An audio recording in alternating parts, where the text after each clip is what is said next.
நீங்களே பேசி தீர்த்துக்கோங்க.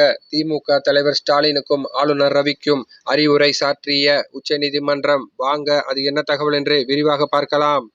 தமிழக அரசுக்கும் ஆளுநர் ரவிக்கும் இடையேயான மோதல் அடுத்த லெவலுக்கு போயிருக்கிறது. இது தமிழ்நாடு இல்லை, தமிழகம்தான் என்பது உள்ளிட்ட தமிழ்நாட்டின் கொள்கைகளுக்கும் மக்களின் எண்ணோட்டத்திற்கும் நேர் எதிராக இருந்து ஆளுநர் ரவி கருத்துக்களை பேசி வருகிறார். அதேபோல பாஜகவின் கொள்கை கோட்பாடுகளை பேசி வருகிறார் ஆளுநர் ரவி. அண்ணாமலைக்கு போட்டியாக ஆளுநர் ரவி திமுக எதிர்ப்பு அரசியலை கையில் எடுத்திருக்கிறார். தமிழகத்தின் பாஜக தலைவர் அண்ணாமலையா ரவியா என்பது குழப்பமாக இருக்கிறது. மாதத்திற்கு ஒருமுறை ஒன்றுக்கும் உதவாத ஒரு விஷயத்தை எடுத்துக்கொண்டு லொடலொடவென பேசி சர்ச்சைக்குள்ளாவதையே வழக்கமாக்கி இருக்கிறார் ஆளுநர் ரவி என்று திமுகவினர் ஆளுநர் ரவியை கடுமையாக விமர்சித்து வருகின்றனர்.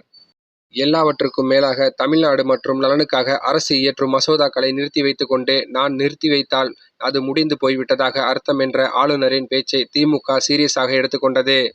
அதன்படிதான் மசோதாக்களை நிறுத்தி வைக்கும் ஆளுநருக்கு எதிராகவும் மசோதாக்களுக்கு ஒப்புதல் அளிக்க கால நிர்ணயம் செய்ய கோரியும் உச்சநீதிமன்றத்தில் வழக்கு தொடர்ந்தது தமிழ்நாடு அரசு.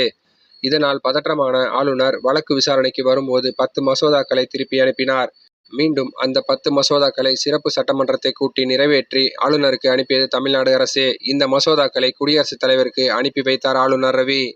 இந்த நிலையில்தான் உச்சநீதிமன்றத்தில் வழக்கு விசாரணைக்கு வந்தபோது குடியரசுத் தலைவருக்கு மசோதாக்கள் சென்றது குறித்து அரசு தரப்பிலிருந்து ஆட்சேபனை தெரிவித்திருந்தனர். அப்போது மசோதாக்கள் குடியரசுத் தலைவரிடம் சென்றுவிட்டதால் அவருக்கு உச்சநீதிமன்றம் உத்தரவு போட முடியாது. அவரிடமிருந்து மீண்டும் மசோதாக்களை பெற்று ஆளுநரிடம் தரவும் முடியாது. எனவே இந்த வழக்கை பொறுமையாக விசாரிக்கலாமா என்று தலைமை நீதிபதி கூறியதோடு விரைவில் ஆளுநர் முதல்வர் சந்திப்பு நிகழ வேண்டும் என்று கருத்து தெரிவித்தார்.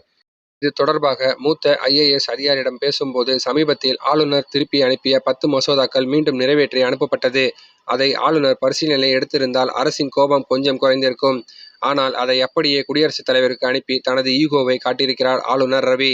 ஒருவேளை மசோதாக்களை ஆளுநர் தன்வசம் வைத்திருந்தால் சந்திப்புக்கு முதல்வர் ஏற்பாடு செய்திருக்க வாய்ப்பிருக்கிறது. நிலைமை இப்படி இருக்க உச்சநீதிமன்றத்தின் அறிவுறுத்தலால் நிர்பந்தம் ஏற்பட்டு முதல்வருக்கு அழைப்பு விடுத்திருக்கிறார் ஆளுநர் ரவி.